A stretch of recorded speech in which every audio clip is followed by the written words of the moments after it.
আমাদের আজকের গল্প এক ঐতিহাসিক ব্যক্তির সত্যিকারের জীবন সংগ্রাম নিয়ে, যার নাম হলো রবিনসন কোর্সি। ১৯৮০-র দশকে রবিনসন কোনো কারণবশত জাহাজে করে ইংল্যান্ড থেকে ভারতের উদ্দেশ্যে যাচ্ছিল। কিন্তু যাত্রাপথে সমুদ্রের মাঝে এক বিশাল ঝড় তার ভাগ্যকে নিমেষেই পরিবর্তন করে দেয়। তাদের জাহাজ গিয়ে আটকা পড়েছিল নির্জন একটি দ্বীপের কিনারে। তবে অবাক করা বিষয় হলো, এই বিশাল ঝড়ের কবলে পড়ে রবিনসন ছাড়া বাকি সবাই মারা যায়। এবং এর পর থেকে আগামী ৮ বছর সে কিভাবে এই দ্বীপের ভিতরে তার জীবন যুদ্ধের লড়াই করে, এমনকি তাকে মোকাবেলা করতে হয়েছিল এক ভয়ঙ্কর আদিবাসীদের সাথে। তবে এত কিছু হওয়ার পরেও শেষ পর্যন্ত রবিনসন কি পেরেছিল তার বাড়িতে আবারও ফিরে যেতে?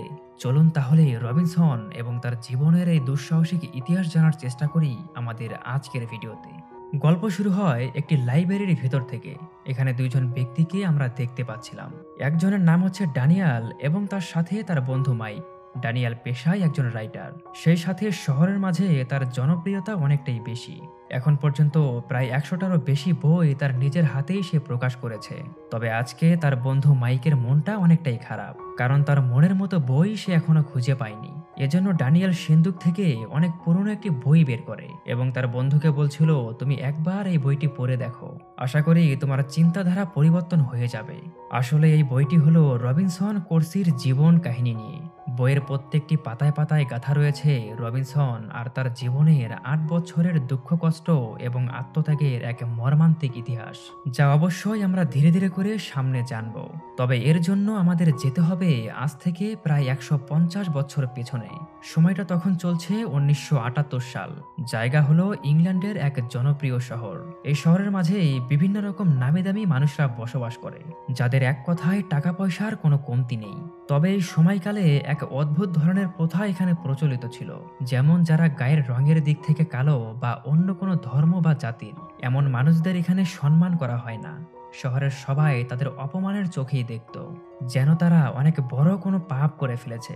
এদের সবার মাঝেই একজন ছিল রবিনসন কোর্সি, যে চেহারার দিক থেকে কালো না হলেও সে ছিল অন্য এক জাতির। তার ধর্মও ছিল সবার থেকে আলাদা, এজন্য বরাবরের মতোই সবার কাছে সে নিজেও ছিল অবহেলিত। তবে রবিনসন এই শহরের মাঝে একটি মেয়ের সাথে সম্পর্কে জড়িয়েছিল, যার নাম হচ্ছে মেরি। তারা দুইজন একে অপরকে অনেক ভালোবাসে, কিন্তু তাদের এই ভালোবাসা তো মেরির পরিবার মেনে নিবে না। এর কারণ তো আমরা বুঝতেই পারছিলাম, রবিনসন অন্য জাতির ছিল।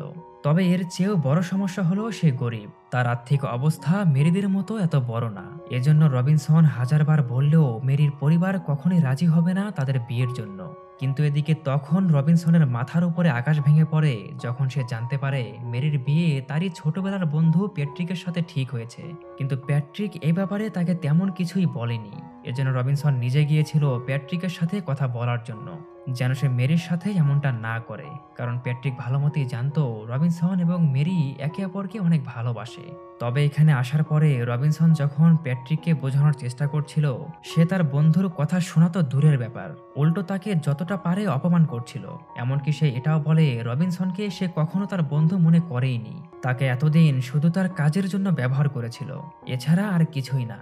কিন্তু আজ প্যাট্রিক রবিনসনকে একটি সুযোগ দিতে চায়, আর সেটা হলো তাদের মাঝে তরোয়াল দিয়ে লড়াই হবে। এই লড়াইয়ে যদি রবিনসন জিততে পারে, তাহলে মেরির জীবন থেকে প্যাট্রিক সরে যাবে আর কখনোই তাদের দুইজনের মাঝে আসবে না। এখানে রবিনসন নিজেও তার কথায় রাজি হয়ে গিয়েছিল। এরপর দুইজনের মাঝে লড়াই শুরু হয় এবং একটু পরেই আমরা দেখতে পাচ্ছিলাম প্যাট্রিকের অবস্থা ঘায়েল হয়ে পড়েছে।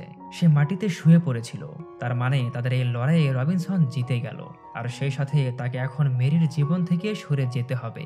কিন্তু এদিকে যখন রবিনসন এখান থেকে চলে যাচ্ছিল, ঠিক তখনই পেছন থেকে প্যাট্রিক তার উপর হামলা করার চেষ্টা করে। রবিনসন নিজেকে বাঁচাতে গিয়ে ভুলবশত তার তরোয়াল প্যাট্রিকের পেটের ভিতরে ঢুকে যায়। তাকে দেখে মনে হচ্ছে হয়তো প্যাট্রিক এই দুনিয়ার মাঝে আর নেই। জি হ্যাঁ, প্যাট্রিক মারা গেছে।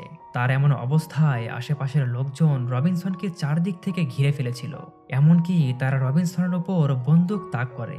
দেখে মনে হচ্ছিল রবিনসনের হয়তো আজ শেষ দিন। তবে এর মাঝে একজন ব্যক্তি তার সাহায্য করে। সে রবিনসনকে বলছিল, তুমি তাড়াতাড়ি এখান থেকে পালিয়ে যাও, তা না হলে তোমার পরিণতি অনেকটাই ভয়াবহ হতে পারে। লোকটির কথা মতো রবিনসন ঘোড়ায় চড়ে সবার আগে চলে আসে মেরির বাড়িতে। এখানে মেরি যখন রবিনসনের গায়ে রক্তের দাগ দেখতে পারে, সে অনেকটাই ভয় পেয়ে যায় এবং তাকে জিজ্ঞেস করে তার এমন অবস্থা কি করে হলো। মেরির কথায় রবিনসন তাকে এক এক করে সবকিছুই খুলে বলছিল, কিভাবে ভুলবশত সে পেট্রিককে মেরে ফেলেছে। কিন্তু এখন তো তারাও রবিনসনকে মারার জন্য খুঁজে বেড়াচ্ছে। তাহলে এখন কি করা যায়? মেরি রবিনসনকে পরামর্শ দেয়, তুমি যত তাড়াতাড়ি সম্ভব এই শহর ছেড়ে অন্য কোথাও চলে যাও, তা না হলে ওরা তোমাকে মেরে ফেলবে। মেরির কথা মতো রবিনসন এখান থেকে অন্য কোনো শহরের উদ্দেশ্যে বেরিয়ে পড়ে। তবে যাওয়ার আগে সে মেরিকে বলেছিল, আজ থেকে ঠিক 1 বছর পরে আমি আবারও এখানে ফিরে আসব, আর সেই দিন আমার থেকে কেউ তোমাকে আলাদা করতে পারবে না, আমি তোমাকে কথা দিলাম। এরপর রবিনসন তাদের শহরেই থাকা বন্দরে চলে আসে এবং বন্দরেই থাকা একটি অচেনা জাহাজে উঠে পড়েছিল। সে কিন্তু নিজেও জানতো না এই জাহাজটি আসলে কোথায় যাচ্ছে। তবে খানিকটা সময় পার হয়ে যায়, এরপরে আমরা জানতে পারি আসলে জাহাজটি ইংল্যান্ড থেকে ইন্ডিয়ার উদ্দেশ্যে যাচ্ছিল। জি হ্যাঁ, আমাদেরই পাশের দেশ ভারত। তাদের ভারতে যাওয়ার একটাই উদ্দেশ্য, তারা কোনো গোপন সন্ধানে খবর পেয়েছে ভারতের কোনো এক জায়গার মাটিতে নাকি এক বিশেষ ধরনের গুপ্তধন লুকিয়ে আছে, যার পৃথিবীর ভেতরে কোথাও পাওয়া যায় না। এজন্য তারা বেরিয়ে পড়েছে যেভাবেই হোক সেই গুপ্তধন খুঁজে বের করার জন্য। এখানে তাদের সাথে রবিনসন নিজেও ছিল। সে একটি ডায়েরির ভেতরে তার সাথে ঘটে যাওয়া প্রত্যেকটি ঘটনাকে লিপিবদ্ধ করে, যা তার সাথে এ পর্যন্ত ঘটেছিল। এবং রবিনসন পরিকল্পনাও করে ফেলে ইন্ডিয়াতে যাওয়ার পরে সে ওখানে কয়েক মাস থাকবে এবং এই জাহাজে করেই আবারও ইংল্যান্ডে ফিরে আসবে, আর সেই সাথে মেরিকে বিয়েও করবে। কিন্তু তার ভাগ্যে তো এমন কিছুই লেখা ছিল না। সে নিজেও কখনো কল্পনাও করতে পারেনি সামনে তার জন্য অপেক্ষা করছে দীর্ঘ 8 বছরের এক কঠিন জীবন, যা হয়তো তার জীবনের সমস্ত আশা, স্বপ্ন এবং বাড়ি ফিরে যাওয়ার চাওয়াকে ধুলোতে উড়িয়ে দেবে। তবে এর পরেও দেখা যাক শেষ পর্যন্ত তার সাথে কি ঘটে। সারাদিন পার হয়ে রাত নেমে আসে এবং রাতের বেলায় এক বিশাল সামুদ্রিক ঝড় তাদের জাহাজের উপরে আঘাত এনেছিল। ঝড়ের গতিবেগ এতটাই ভয়ঙ্কর হয়ে ওঠে, নিমিষেই তাদের জাহাজের বিভিন্ন অংশ ভেঙে পড়তে শুরু করে, এমনকি জাহাজের ভেতরেও পানি ঢুকতে শুরু করেছিল এবং শেষ পর্যন্ত লোকজন সহ সমস্ত জাহাজ পানির ভেতরে তলিয়ে যায়। এতে করে রবিনসন সহ তার সাথের বাকি সদস্যরাও সমুদ্রের পানির নিচে তলিয়ে যাচ্ছিল। হয়তো এটাই রবিনসনের জীবনের শেষ যাত্রা, আর কোনোদিনও এই দুনিয়ার মুখ সে আর দেখতে পাবে না। যাই হোক, এরপর রাত পেরিয়ে পরদিন সকাল হয়ে যায় এবং এই বিশাল সমুদ্রের মাঝের ছোট্ট একটি দ্বীপের কিনারে একজন জৈনিক ব্যক্তিকে আমরা দেখতে পাচ্ছিলাম, যে দ্বীপের কিনারে শুয়ে পড়ে আছে।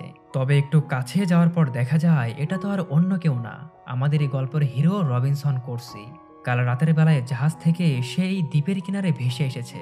হয়তো উপরওয়ালা তার সহায় ছিলেন, এজন্য এত মানুষের ভিড়ে সে নিজে একমাত্র বেঁচে আছে এবং সেই সাথে ভাগ্য তাকে দ্বীপের কিনারে ভেসে নিয়ে আসে।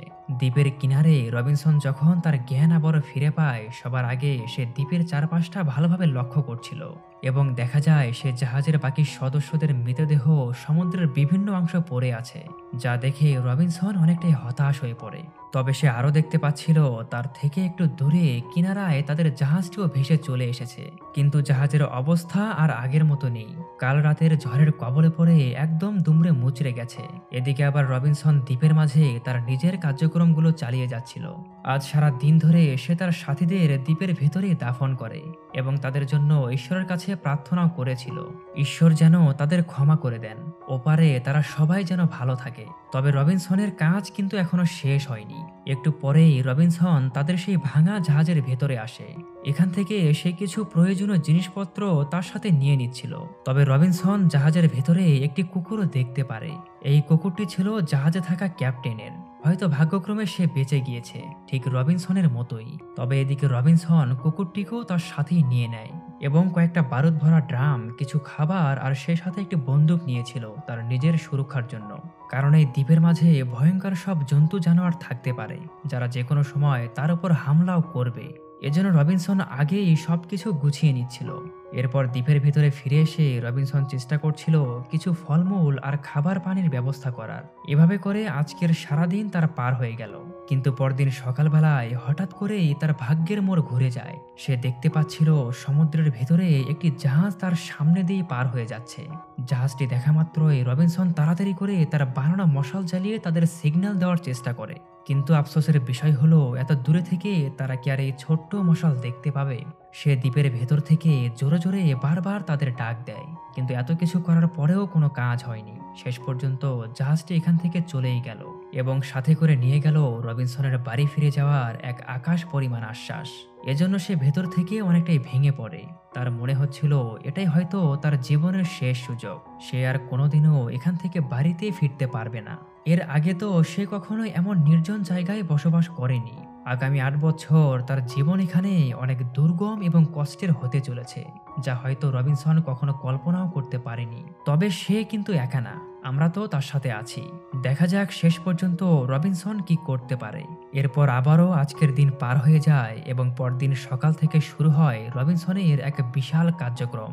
সবার আগে সে এখানে থাকার জন্য একটি ঘর নির্মাণ করা শুরু করে দেয়, কারণ ইতিমধ্যেই সে ধরে নিয়েছিল তাকে নেওয়ার জন্য আর এখানে কেউ আসবে না। আগামী বাকি জীবন তাকে এই দ্বীপের ভেতরেই পার করে দিতে হবে, আর সেই সাথে ধীরে ধীরে করে প্রাকৃতিক পরিবেশের মাঝেই নিজেকে মানিয়ে নিতে হবে। এছাড়া তার কাছে আর কোনো উপায় নেই। এজন্য রবিনসন ছোট্ট একটি গাছের উপরে তার থাকার জন্য একটি ঘর বানায় এবং ঘরের ভেতরে তার সব জিনিসপত্রগুলো সে গুছিয়ে নিচ্ছিল, যা সে সেই জাহাজ থেকে পেয়েছে। এমনকি সেই ক্যাপ্টেনের কুকুরটিকেও। তার এখানে একমাত্র সঙ্গী হলো এই কুকুরটি। রবিনসন তার একটি নামও দিয়ে দেয়, জ্যাকসন, খানিকটা তার নিজের নামের সাথে মিল রেখে। দুইজন সবসময় একে অপরের ছায়া হয়ে এখানে থাকছিল, কারণ একমাত্র জ্যাকসন ছিল যার সাথে রবিনসন সবসময় কথা বলতে পারে। কিন্তু এরপরেও রবিনসনের মাঝে মাঝে অনেকটা খারাপও লাগতো, কারণ কতদিন হচ্ছে সে মেরিকে দেখতে পাচ্ছিল না। এজন্য নিজের কল্পনার মাঝেই তার প্রিয় মানুষটিকে সে দেখার চেষ্টা করে। হয়তো আর কখনো তাকে সরাসরি দেখতে পাবে কিনা এটাও তার অজানা। এরপর এভাবে করে এই দ্বীপের মাঝে তার আজ ১ বছর পার হয়ে গেছে, কিন্তু আমরা দেখতে পাচ্ছিলাম রবিনসন আর আগের মতো নেই। সে এখন এই আবহাওয়া এবং প্রাকৃতিক পরিবেশের মাঝে নিজেকে মানিয়ে নিয়েছে। তার আর আগের মতো এখানে তেমন কোনো সমস্যা হয় না। এমনকি অনেকবার সে চেষ্টাও করেছিল এখান থেকে বের হয়ে যাওয়ার, কিন্তু বারবার তাকে হার স্বীকার করতে হয়েছে। এজন্য এখন আর তার মনের ভেতরে শহরে ফিরে যাওয়ার মতো আর কোনো ইচ্ছে নেই। হয়তো মেরি নিজেও তার জন্য আর অপেক্ষা করছে না, যা রবিনসন ভালো মতোই বুঝতে পারে। যাই হোক, একদিন সকালবেলায় জ্যাকসনকে সাথে নিয়ে সে দ্বীপের কিনারায় হাঁটাহাঁটি করছিল, কিন্তু সে যখন হঠাৎ করে নিচের দিকে তাকায়, বালির মাঝে কারো পায়ের ছাপ আমরা দেখতে পারি। এর মানে হলো রবিনসনের বুঝতে আর বাকি নেই সে ছাড়াও এখানে অন্য কেউ রয়েছে, যাকে এখনো রবিনসন দেখতে পায়নি। এজন্য দাগের পিছু নিয়ে সে নিজেও জঙ্গলের ভেতরে আসে। জঙ্গলের ভেতরে কোথায় থেকে যেন ড্রাম বাজানোর শব্দ তার কানে সে শুনতে পাচ্ছিল। রবিনসন আরেকটু ভেতরে গিয়ে দেখার চেষ্টা করলে দেখা যায় অনেকগুলো আদিবাসী তাদেরই নিজেদেরই একজনকে জবাই করছিল। আসলে আদিবাসীরা হলো আলাইনা নামক এক সম্প্রদায়ের অন্তর্ভুক্ত, যারা মানুষকে শিকার করে এবং মানুষের মাংস খেয়েই তাদের জীবন নির্বাহ করে। ঠিক তেমনি ভাবে আজকেও তারা ৩ জন মানুষকে শিকার করেছে। তবে এই মানুষগুলো কিন্তু তাদের অন্তর্গত না, তারা অন্য কোনো গোত্রের এবং দ্বীপের, যারা আজ এই আলাইনা আদিবাসীদের খাবার হবে। কিন্তু ঠিক যখনই আদিবাসীরা তাদের মারতে যাচ্ছিল, এদিক থেকে রবিনসন তাদের উপর বন্দুক দিয়ে গুলি চালায়। গুলির শব্দ শুনে তারা সবাই এখান থেকে তাড়াতাড়ি করে পালিয়ে যাচ্ছিল। তবে এর মাঝে একজনকে রবিনসন মেরেও ফেলে এবং কাঠের উপরে বেঁধে রাখা সেই লোকটিকে রবিনসন মুক্ত করে দেয়, যাকে আদিবাসীরা মেরে ফেলার চেষ্টা করছিল। কিন্তু লোকটি এখনো রবিনসনকে বিশ্বাস করতে পারছে না। মনে করছিল রবিনসন হয়তো অন্য কোনো দুনিয়া থেকে আসা এলিয়েন, কারণ তাদের গায়ের রঙের সাথে রবিনসনের কোনো মিল নেই। এজন্য একসময় হঠাৎ করেই লোকটি রবিনসনের উপর হামলা করে বসে এবং তার হাতের বন্দুক কেড়ে নিয়ে উল্টো তার উপর বন্দুক তাক করেছিল। কিন্তু ঠিক এমন সময় পেছন থেকে সেই আলাইনা সম্প্রদায়ের আদিবাসীরা তাদের উপর আবারও আক্রমণ করে। তবে আগের বারের মতোই রবিনসন তাদের এক এক করে বন্দুক দিয়ে শুট করেছিল। হয়তো এবার লোকটি ধীরে ধীরে বুঝতে পারছে রবিনসন তার শত্রু নয়, সে তাকে বাঁচাতে চায়। তবে এখনো তার মনে কিছু পরিমাণ সন্দেহ ছিল। এদিকে লোকটির এমন পাগলামি দেখে রবিনসন তার উপর অনেকটাই রেগে ওঠে। সে তাকে ইংরেজি দিয়ে কয়েকটা গালিগালাজও করেছিল এবং এখান থেকে আবারও দ্বীপের কিনারে ফিরে আসে। তবে কয়েকদিন পার হয়ে যায়, আর একদিন রবিনসন যখন কিছু একটা খাবার শিকার করার জন্য জঙ্গলের ভেতরে বের হয়েছিল, তখন হঠাৎ করে একটি পাতানো ফাঁদের ভেতরে সে আটকা পড়ে যায়। আসলে এই ফাঁদটি পাতিয়েছিল সেই আদিবাসী লোকটি, যাকে রবিনসন এর আগে উদ্ধার করে। কিন্তু এখানে লোকটি রবিনসনকে উদ্ধার করার আগেই রবিনসন নিজেই অনায়াসে ফাঁদ কেটে বের হয়ে আসে, যা দেখে দেখে লোকটি আবারও অনেকটাই অবাক হয়ে ওঠে। সে মনে করছিল রবিনসন হয়তো কোনো জাদুকর, তা না হলে এমনটা কিভাবে সম্ভব। এজন্য এবার সে নিজেই রবিনসনের পিছু নেওয়া শুরু করে এবং দ্বীপের কিনারে তার বাড়ি পর্যন্ত চলে এসেছিল। এখানে আসার পরে লোকটি এবার ভালো মতোই বুঝতে পারছিল রবিনসন আসলে তাদের মতোই কোনো সাধারণ মানুষ। তাকে সে যেমনটা মনে করছিল তার ধারণা একদমই ভুল। তবে এদিকে রবিনসন নিজেও তাকে মাফ করে দিয়েছে এবং সেই সাথে তার একটি নামও সে তাকে দেয়, ফ্রাইডে। রবিনসন তাকে বলছিল, এখন থেকে তোমার নাম হলো ফ্রাইডে, আমি তোমাকে ফ্রাইডে বলেই ডাকবো। এভাবে ধীরে ধীরে তারা দুইজন এখানে একসাথেই থাকতে শুরু করে দিয়েছিল। সেই সাথে তারা এখন ভালো বন্ধুও হয়ে গেছে। রবিনসন তার বলা ভাষা এখন আগের তুলনায় মোটামুটি বুঝতে পারে। এদিকে ফ্রাইডেও রবিনসনের ভাষা বুঝতে পারে। তবে এর মাঝে একদিন রাতের বেলায় খাওয়া দাওয়া শেষ করে ফ্রাইডে তার ঈশ্বরের কথা রবিনসনকে বলছিল। এমনকি সে মাটিতে একটি আকৃতি অঙ্কন করেও তাকে দেখানোর চেষ্টা করে। কিন্তু এদিকে রবিনসন তার ঈশ্বরকে দেখে হাসাহাসি করতে শুরু করে দিয়েছিল। সে ফ্রাইডেকে বলছিল, এটা তো তুমি একটি কুমিরের ছবি এঁকেছো। একটা কুমির কি কখনো মানুষের ঈশ্বর হতে পারে? এর চেয়ে তুমি আমার ধর্ম সম্পর্কে জানো। আমাদের সবারই ঈশ্বর একটাই, হয়তো এতদিন তোমরা ভুল জেনেছো। রবিনসন তাকে বোঝানোর জন্য তার বাইবেলটি তাকে পড়ার জন্য দেয়, কিন্তু ফ্রাইডে কি আর তা পড়তে পারবে? সে হঠাৎ করেই ভুলবশত বাইবেলের একটি পেজ ছিঁড়ে ফেলেছিল। তার এমন কাজ দেখে রবিনসন এতটাই রেগে ওঠে, সে তাকে বিভিন্ন রকম গালিগালাজ করছিল। সেই সাথে তাকে বারবার ধমকও দেয়। ফ্রাইডে তার এমন আচরণ দেখে ভেতর থেকে অনেকটাই হতাশ হয়ে পড়ে এবং এখান থেকে উঠে কোথায় যেন চলে যায়। তবে এদিকে রবিনসন পরে বুঝতে পারছিল সে ফ্রাইডের সাথে এটা একদমই ঠিক করেনি। এজন্য তার ঈশ্বরের কাছে এসে ক্ষমাও চেয়েছিল, কিন্তু এদিকে ফ্রাইডে কি আর তাকে ক্ষমা করে দিবে? কয়েকদিন পার হয়ে যায়। রবিনসন বিভিন্ন জায়গায় ফ্রাইডেকে খোঁজার চেষ্টা করে এবং আজ 10 দিনের মাথায় সে ফ্রাইডেকে খুঁজে পেয়েছে। ফ্রাইডেকে দেখা মাত্রই রবিনসন তার কাছে ক্ষমা চাওয়ার চেষ্টা করে, কিন্তু এদিকে ফ্রাইডে তো তার সাথে কোনো কথাই বলতে চাচ্ছিল না। তবে রবিনসন যখন তাদের ভাষায় ফ্রাইডেকে কয়েকটা কথা বলে বোঝানোর চেষ্টা করে, নিমিষেই ফ্রাইডে খুশি হয়ে যায় এবং আবারও এখান থেকে তাদের বন্ধুত্ব শুরু হয়ে গেল। এরপর দুইজন মিলে সমুদ্রের কিনারে মাছ শিকার করে আর একসাথে বসে খাবারও খায়। তবে কয়েকটা দিন পার হয়ে গেলে ফ্রাইডে গোপন কোনো সূত্রের মাধ্যমে খবর পেয়েছিল সেই আলাইনা সম্প্রদায়ের আদিবাসীরা নাকি আবারও এখানে আসবে। এজন্য এবার আগে থেকেই তাদের সবকিছু তারা গুছিয়ে নিচ্ছিল। তাদের পরিকল্পনা হচ্ছে বোমা দিয়ে এই আদিবাসীদের চিরতরে শেষ করে ফেলা, সাথে তাদের প্রথাও। রবিনসন ফ্রাইডেকে সঙ্গে নিয়ে সেই আদিবাসীরা গুহার ভেতরে আসার আগেই তারা এখানে চলে আসে এবং গুহার চারপাশের সব জায়গায় রবিনসন তার জাহাজ থেকে নিয়ে আসা বারুদগুলো বিছিয়ে দিচ্ছিল। এই বারুদের মাঝে আগুন দিয়ে তারা আদিবাসীদের ধ্বংস করবে। সব কার্যক্রম শেষ হলে রবিনসন ফ্রাইডেকে নিয়ে উপরে গাছের পেছনে গিয়ে লুকিয়ে পড়ে এবং এর একটু পরে আমরা দেখতে পাচ্ছিলাম সে আদিবাসীরা গুহার ভেতরে চলে এসেছে আর তাদের মানুষ জবাই করার প্রথা তারা আবারও শুরু করে দেয়। কিন্তু এদিকে রবিনসন তো আর থেমে নেই। সে সুযোগ বুঝে উপর থেকে বারুদের মাথায় আগুন লাগিয়ে দেয় এবং ধীরে ধীরে করে আগুন সামনের দিকে এগিয়ে যাচ্ছিল। এখন পর্যন্ত তাদের সবকিছুই ঠিকঠাক মতোই চলছে, কিন্তু এদিকে জ্যাকসন যে ক্যাপ্টেনের কুকুর ছিল সে আগুন দেখে নিজেও তার পিছু নেওয়া শুরু করে। রবিনসন তাকে আটকানোর চেষ্টা করলেও ততক্ষণে অনেক দেরি হয়ে গিয়েছিল। বারুদের মাঝে আগুন লেগে গুহার ভেতরে বিশাল এক বিস্ফোরণ ঘটে। এই বিশাল বিস্ফোরণে আদিবাসীদের সবাই মারা গিয়েছিল, কিন্তু আফসোসের বিষয় হলো তাদের সাথে জ্যাকসনেরও এক মর্মান্তিক মৃত্যু ঘটে। জ্যাকসনকে এভাবে হারিয়ে রবিনসন অনেকটাই হতাশ হয়ে পড়ে, কিন্তু কি আর করার আছে, ভাগ্যকে তো আর পরিবর্তন করা যাবে না। জ্যাকসনকে অনেক সম্মানের সাথে দ্বীপের মাঝেই রবিনসন দাফন করে। তার সাথে এখানে ফ্রাইডেও ছিল যে রবিনসনকে সান্ত্বনা দেয়। তবে তাদের বিপদ কিন্তু এখনো শেষ হয়নি। সে আলাইনা সম্প্রদায়ের আদিবাসীরা তাদের উপর বদলা নেওয়ার জন্য এখানে অবশ্যই আসবে, যার হুঁশিয়ারি ফ্রাইডে রবিনসনকে আগে থেকেই দিচ্ছিল। কিন্তু এদিকে জ্যাকসনকে হারিয়ে রবিনসনের কোনো কাজের প্রতি আর আগের মতো মন বসছিল না। তার পুরো দুনিয়ায় কেমন জানি হঠাৎ করে থমকে গেছে। এজন্য সে ফ্রাইডেকেও বলছিল, তুমি নিজেও তোমার বাড়িতে আবারও ফিরে যাও, আমাকে এখানে আমার মতো থাকতে দাও। আমি চাই না আমার কারণে তোমার জীবনও ঝুঁকির মাঝে পড়ুক। রবিনসনের এমন কথায় ফ্রাইডে তাকে জিজ্ঞেস করে, তুমি কোথায় থেকে এখানে এসেছো? রবিনসন তাকে বলে, দ্য গ্রেট ব্রিটেন। রবিনসনের মুখে ব্রিটেন নাম শুনতে পেয়ে ফ্রাইডে বলছিল, এর আগেও তো ব্রিটেন কথা আমি কোথাও অনেকবার শুনেছিলাম। আমার বাবা আমাকে সবসময় এই কথা বলতেন। আমাদের দ্বীপের ভেতরে মাঝে মাঝে ইংল্যান্ড থেকে ইংরেজরা আসতো এবং আমাদের জমিগুলোকে নিজের জমি বলে আমাদের থেকে ছিনিয়ে নিত। এমনকি তারা আমাদের মা বোনকেও এখান থেকে তুলে নিয়ে যায়। বাধা দেওয়ার চেষ্টা করলে নৃশংসভাবে গুলি করে মেরে ফেলতো তারা।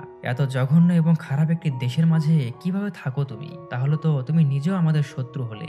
রবিনসন তার কথার আগামাথা বুঝতে না পারলেও সে এটা ঠিকই বুঝতে পেরেছিল ইংরেজরা মাঝে মাঝে তাদের দ্বীপের ভেতরে আসে।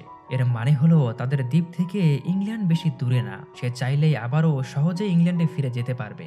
এ কথা রবিনসন ফ্রাইডেকেও বলে, সে যেন নিজেও তার সাথে ইংল্যান্ডে যায়। কিন্তু ফ্রাইডে তো কখনোই সেখানে যাবে না, উল্টো সে আরো তাকে বলছিল এমন জঘন্য দেশের মাটিতে পা দিয়ে তার পা সে ময়লা করতে চায় না। ফ্রাইডের এমন কথায় রবিনসন অনেকটাই রেগে ওঠে, সে তার নিজের ভাষায় তাকে অনেক গালিগালাজও করে। কিন্তু এর মাঝেই হঠাৎ করে ফ্রাইডে বলে ওঠে, এই মাস্টার শব্দের অর্থ কি আমাকে বলো। রবিনসন বলে, মাস্টার শব্দের অর্থ হলো মালিক। মালিক কথা শোনার পরেই ফ্রাইডের বুঝতে আর বাকি নেই রবিনসন তাকে এতদিন সামান্য গোলাম মনে করত, সে কখনোই তাকে তার বন্ধু মনে করেনি। ফ্রাইডে এবার রবিনসনের উপর এতটাই রেগে ওঠে, একসময় সে তাকে মেরে ফেলার চেষ্টাও করেছিল। কিন্তু সে তো আর ইংরেজদের মতো না, মনের দিক থেকে ফ্রাইডে অনেকটাই ভালো ছিল। এজন্য সে রবিনসনকে ছেড়ে দিয়ে এখান থেকে আবারও অন্য কোথাও চলে যায় এবং এরপর থেকে রবিনসন দ্বীপের ভিতরে একাই তার দিনগুলো পার করছিল। সেই কয়েকদিন অনেক কষ্ট করে গাছের টুকরো দিয়ে একটি নৌকা বানিয়ে ফেলে, কারণ এই নৌকা দিয়ে সে ওই দ্বীপের ভেতরে যাবে। তবে এদিকে আমরা দেখতে পাচ্ছিলাম রবিনসনের এত কষ্ট দেখে ফ্রাইডে আবারও তার কাছে আসে এবং সে তাকে বলছিল, আমি কখনোই তোমাকে অপর মনে করতাম না, সবসময় তোমাকে আমার একজন ভালো বন্ধু মনে করেছি। ফ্রাইডের এমন কথা শুনে রবিনসন তার কাছে ক্ষমা চায়। সে তো কখনো জানতোই না তার দেশের মানুষ তাদের এতটা কষ্ট দিয়েছিল। দেশের সবার পক্ষ থেকে রবিনসন তার কাছে আবারও মাফ চায়। ফ্রাইডেও তাকে মাফ করে দেয়, কারণ তার মন তো অনেক বড়। এরপর তারা দুইজন আবারও একসাথে মিলেমিশে কাজ করা শুরু করে দিয়েছিল। তবে সেই দিন রাতের বেলায় এক বিশাল বড় ঝড় তাদের দ্বীপের ভেতরে আঘাত হানে। তারা দুইজন তাড়াতাড়ি করে তাদের সবকিছু নিয়ে ঘরের ভেতরে এসে উঠে পড়েছিল। কিন্তু পরদিন সকালে যখন পরিবেশ আবারও শান্ত হয়ে ওঠে, তারা দেখতে পাচ্ছিল কাল রাতের ঝড়ের কবলে পড়ে তাদের নৌকাটি তো এখান থেকে ভেসে সমুদ্রের ভেতরে চলে গেছে, আর এখন তাদের হাতে এত পরিমাণ সময় নেই তারা আবারও নতুন একটি নৌকা বানাতে পারবে। রবিনসন কোনোভাবেই বুঝতে পারছিল না এখন কি করা যায়। এর মাঝে আবার ফ্রাইডে তাকে বলে, সেই আলিয়ানা আদিবাসীরা যে কোনো সময় আমাদের উপর হামলা করতে পারে, এর আগেই আমাদের এখান থেকে বের হয়ে যেতে হবে। কিন্তু তাদের কাছে তো এখন আর কোনো নৌকা নেই, তারা চাইলেও এখান থেকে যেতে পারবে না। এজন্য রবিনসন বলছিল, আমরা এখান থেকে যাবই না, সেই আদিবাসীদের আগে এখানে আসতে দাও, তাদের সাথে লড়াই করে এখান থেকে বাড়িতে ফিরব, তুমি শুধু আমি যা বলছি সেই কাজগুলোই করো।